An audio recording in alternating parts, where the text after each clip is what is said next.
लालबागचा राजा असतो ना, लालबागचा राजा, तिथं मसाला कुटायला लोक आले बघा. तिथं लाईन बघा, सगळ्या मिरचीची आणि याचीच लाईन आहे बघा. मिरच्या बघा, तिकडं पण मिरचीची लाईन, इकडं कुटायची लाईन, इकडं कुटायची लाईन. लालबागच्या राजाला मसाला कुटायला आले. आमचा पण गरम मसाला आहे, काही लाल मसाला आहे. आणि जे बोलते ना, जेव्हा स्वतः येतं ना माणूस तेव्हा कळतं काय मसाल्याचे खाले. तेव्हा काही लोकांनी तर मिरचीचे गेट पण नाही काढलेले. हा भाजून पण त्याने दिला, भाजलं पण त्याने, भाजायचं पण ते भाजून भिजून कुटून.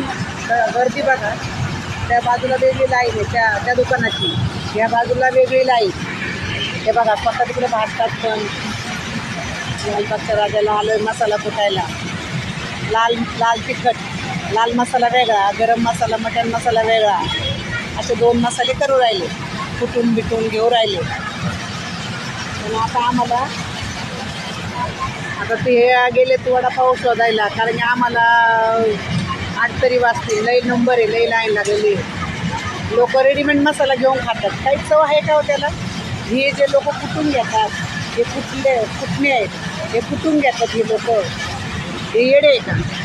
काहीतरी म्हणजे ना, घरी जेवण बनवल्याचं, घरच्या जेवणाचं आणि बाहेरच्या जेवणाचं, हॉटेलच्या जेवणाचा फरक असतो ना, तसं घरून आपला मसाला कुटून घेतलेला आणि बाहेरचा आपण विकत घेऊन खातो, त्याच्यामध्ये फरक केला.